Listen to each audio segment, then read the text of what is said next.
my pleasure to introduce Nicole Au-Yeung.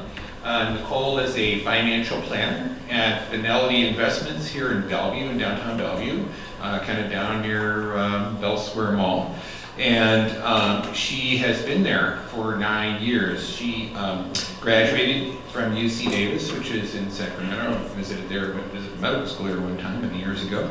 And her degrees were in economics and political science. So after that, she started her career at Fidelity, has been in the financial business now, helping people for a number of years. And she certainly has helped out Michelle and me. She's our advisor, a little back there. She's passionate about educating people on personal finance and is a resource from Fidelity. It's free to you if you care to use her. Hopefully, I know you're going to find her talk interesting and helpful. It was to me. She taught us some stuff that I didn't know. There are some funny laws that have come through Congress, and they actually are great when it comes to charitable giving. So, without further ado, let me welcome Nicole. Good morning. Good morning. I had a lot of caffeine this morning. Let me get this. All right, so as Dave mentioned, I am with Fidelity Investments. All right, but Dave asked me to join today because there's a lot of, things you can Google, things you can read about, and then they change the laws. And sometimes, you might get lost. So I always welcome everyone. If they ever have any questions, you can call a professional, you can call Fidelity, you can call your financial planner. It doesn't really matter, and just kind of hear from people what's changed and what can potentially impact you. So I'm a big fan of educating yourself so you and your families can make the best decision. So I wanted to go over charitable giving today, but before I start, I'll give you a little bit about myself. I don't dare to mess with this PowerPoint because I don't know what's going to necessarily change about it, but this is me and my husband. We got married last year, July. Photo on the left, we did a boat wedding on Lake Union, Lake Washington. Photo on the right, really highlighting the wonderful carrot cake my in-laws made. So I always have to show that. My father-in-law's mother immigrated here from Poland to Wisconsin, and she had a little bakery. So she taught the family to bake cakes. So when I asked for a wedding, they asked if they could make me a wedding cake. Of course I said yes. So we have a carrot cake, and I asked for a carrot cake where you can kind of see the frosting doesn't really cover the cake. That's what I wanted. And they thought I was crazy because they thought, okay, if there's ever a mistake with the cake, you just put more frosting on it. What are you talking about? Why would you have less frosting? So I just had to show that. This is our little guy. He is 1 year old. He is 95 pounds. He keeps us busy, so he keeps us very active. Left-hand side, his name is Bert, like Burt Reynolds. So we threw him a Bert Day on his first birthday. And on the right, we play chess pretty often, and he likes to join us. Last thing about me, we are expecting our first baby. So we are due April. We found out on Thursday it's going to be a girl. I called my parents at 6:30 in the morning, and I said, hi, guess what? You're having a granddaughter. They live in California. They texted me 1 hour later saying, can we drive up? I said, okay, sure. So today's Sunday. Friday, they drove for 15 hours. They're here. They have fully taken over our kitchen. They're leaving Wednesday, but they, as you can see, you can't see, but they're extremely excited because this is going to be their first granddaughter, and I have one older brother who I don't think will have kids, which is totally okay. It's not for everyone. So they're very excited. My dad has already asked what sports his granddaughter will do. And I said, whatever she wants, and he said, I have some suggestions, and I said, okay. My mother also, she spent 15 hours in the car. She came ready with a list of baby names. It's not her baby. So she's very excited about it. So that is me in a nutshell. So if we go to the what you came here for, not necessarily to hear about me, but oh yeah, you can see my dog drooling. But anyway, all right. So let's talk about charitable, and I want to talk about two concepts today. I'm going to go over them. If you have any questions, please feel free to let me know. So the first one is, you may be aware that there is such a thing called required minimum distributions, or RMDs. You might also hear them be called MRDs, minimum required distributions. It doesn't matter what acronym you want to use, the IRS still loves it because they get their taxes. So what is it? When do you have to take them? These are, I guess if we skip down, so when you turn the age of 73, or 75, if you turn 75 in the year 2033. This is where the law changed very recently. So, and if you're not there yet, I wouldn't hold my breath. I'm sure the law will change again.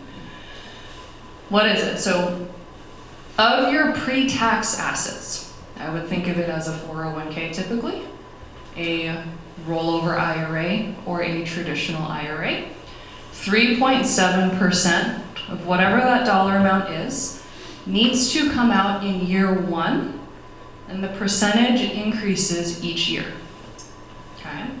So let's just make up an example. We're going to use very easy numbers. It is a Sunday after all. Let's say you have $1 million in a pre-tax account, 3.7%. You're going to need to pull out, a healthy chunk of change.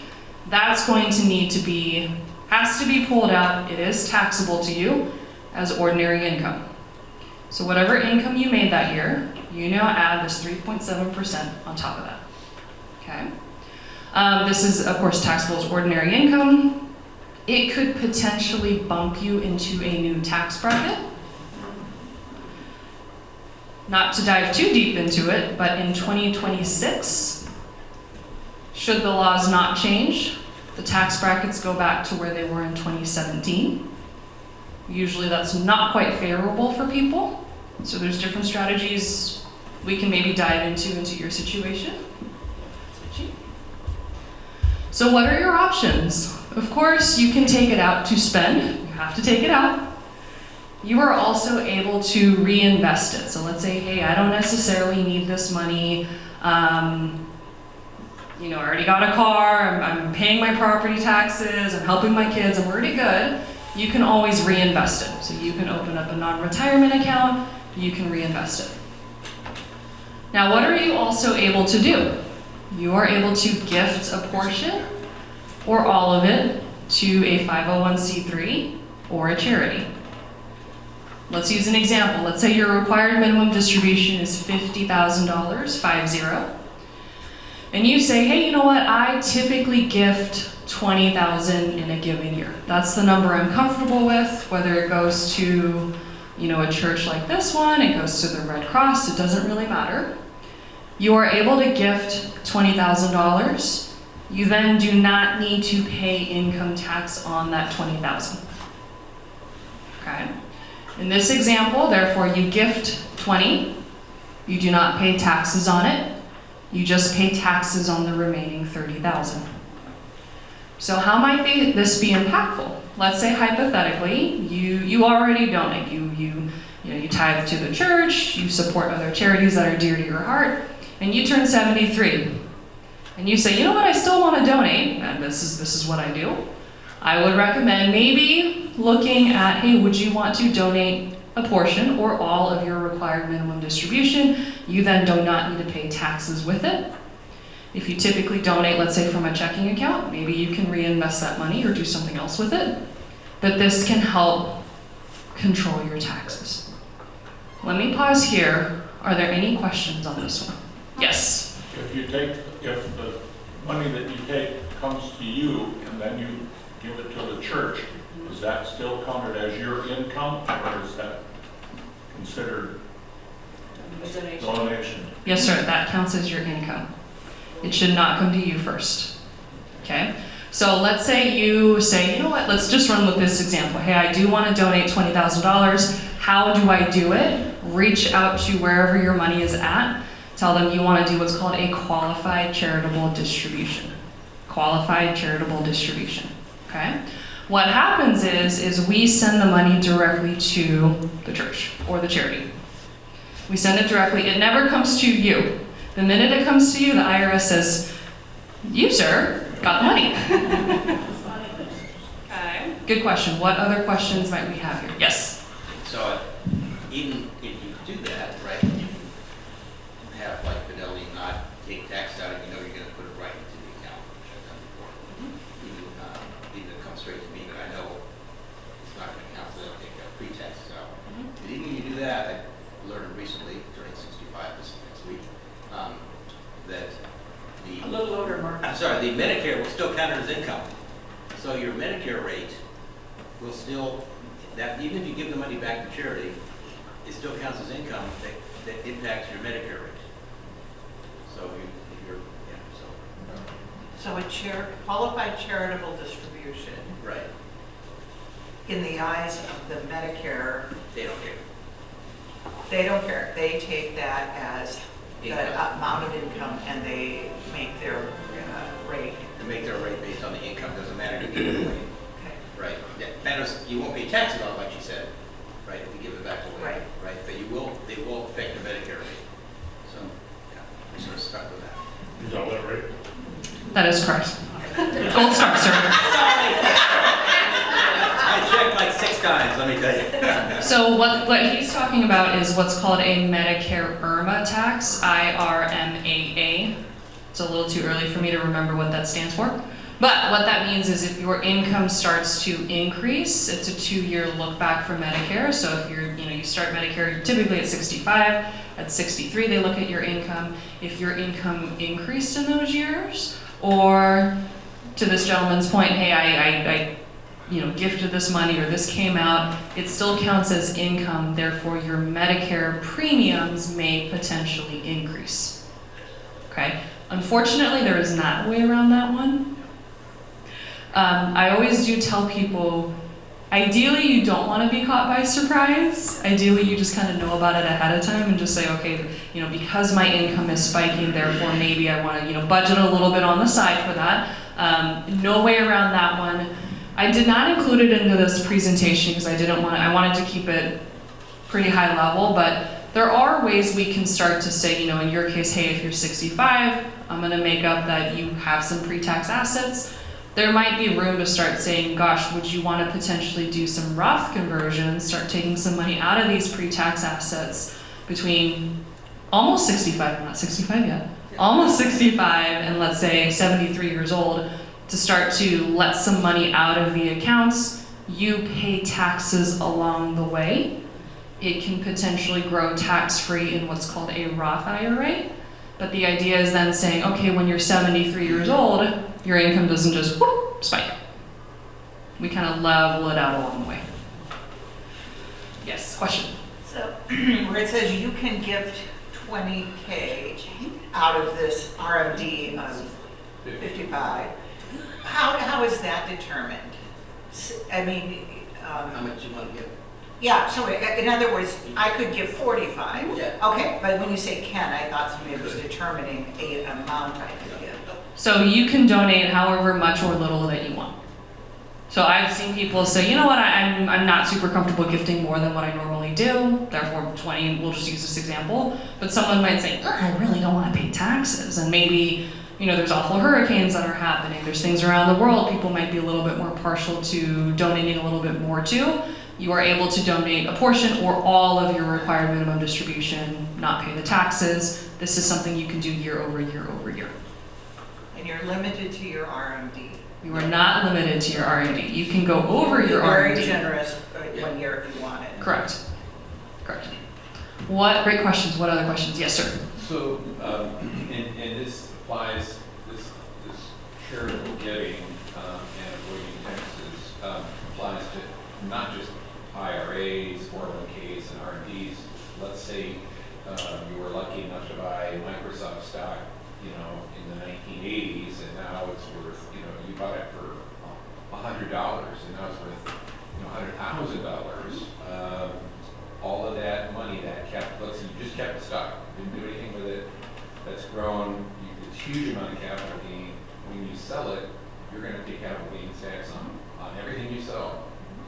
You can give that appreciated stock to St. Andrews via your financial team. Fidelity, Me, you get whatever. me. They don't see any of that. And so St. Andrews or whatever Yeah. would get 100,000 and you don't pay any tax at all. And that's That's the beauty of it. That's not the stuff you're talking about when you have to, this required minimum Right. amount.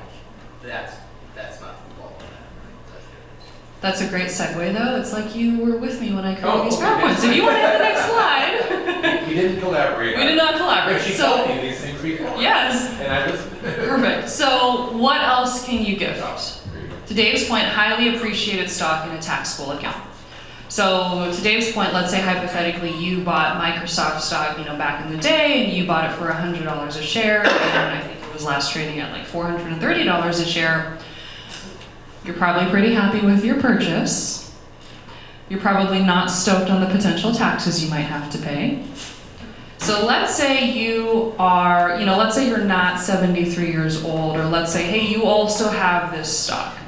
And you might say, I don't really want to sell it, I don't want to pay taxes, but I would love to gift it.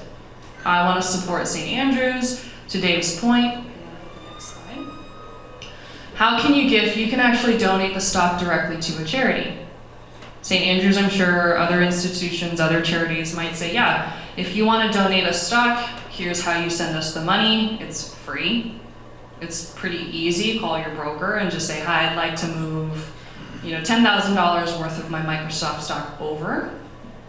Firms can set it up for you. It's electronic. That part's very simple. Okay.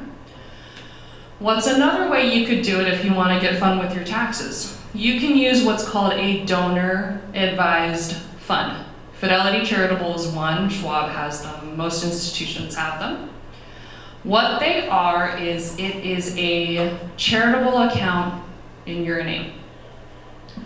And what you can do is you might say, hey, my income has spiked this year. I, got a bonus at work, or I just know I want to do a bigger donation. What you are able to do is you might say, you know what, I typically donate $10,000, but this year I want to donate 50. You can move $50,000 worth of your highest appreciated stock. The stock you have the biggest gains on, you are able to move that into your charitable account, your donor advised fund. You get the tax write-off the year you move the funds in there. Okay? The year you move the funds in there, you get your tax write-off. So you move 50,000 in there, 50. Year over year, you are able to reinvest the money in there if you want. From that account, you can write electronic checks to charities of your choice. So let's make up the example. Let's say typically you donate $10,000 a year. Now you did 50. You just super funded your account for the next 5 years. Okay. This is also potentially a good thing for a legacy. If you say, you know what, at the end of my time here on this earth, I would like a certain percentage to support a certain number of charities. You're able to leave your donor advised fund as a beneficiary, a certain percentage of your account. Upon your passing, the firm will follow your wishes, and that money goes to charities of your choice. Okay? What questions might we have on this? Yes. So if the money from the RMD or the money you want to send to charity, you tend to make a lot of smaller donations, and since you're having to go through your brokerage every time, are you almost better off doing this donor fund that then you can be writing the checks yourself? And Yes. okay. If you support multiple charities, even 2 or 3, I'm a big fan of using a donor advised fund because you actually fully control it. It's fully electronic. You say, hi, I'd like to donate to, St. Andrews. I want to donate to my alma mater, whatever it might be.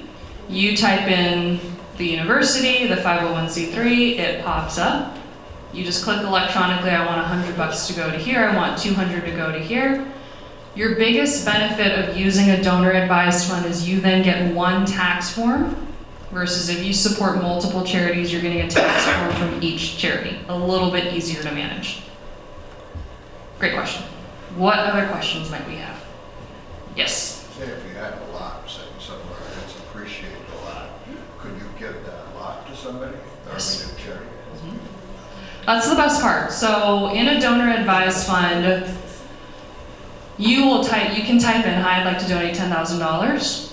If the account is at that institution, the tool will actually tell you, you should donate these shares of Microsoft, these shares of Tesla, these shares of XYZ.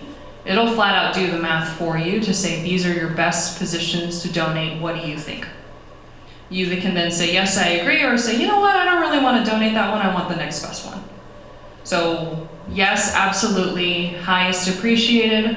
Why highest appreciated? Because you'd probably pay a pretty big tax bill if you sold it on your own. However, when you move it to charity, you don't pay any capital gains tax. The charity also receives it as cash. So win-win for everyone. What other questions? Good. So this is all the slides I had. What I would recommend, if you have any further questions, you want to dive into your scenario, call your broker, call wherever your assets are at. I also did bring some of my business cards if you wanted to come up and grab one. Most firms like Fidelity, we do this consultation at no cost, just to say, hey, this is something you should consider. If these are your goals, maybe you should do X, Y, Z. Our goal is always just to be, hey, you have all the information to make the best decision for you and your family. And the reason why I think I still have a job is the internet can be confusing sometimes. So we have to keep up with, current laws, things like that. We see these scenarios very often, so we can just share with you, hey, this is your scenario, this is something I would consider, because I talk about this 4 times a day. Okay. Anything else? All right, well, thank you so much for having me. If you have any questions or want to chat, I'll hang out here for a bit. Otherwise, have a wonderful Sunday. Yes? What are those deals that you see like in magazines? Give us all your money and we'll give you 7% till you die. I'd probably have a conversation with you separately, because it depends. There's a lot of things out there that can potentially make sense or work for someone. So happy to have that conversation with you if you want. Well, I don't want to keep you away from your service. I heard you guys were starting a little early, so I thank you all for your time today.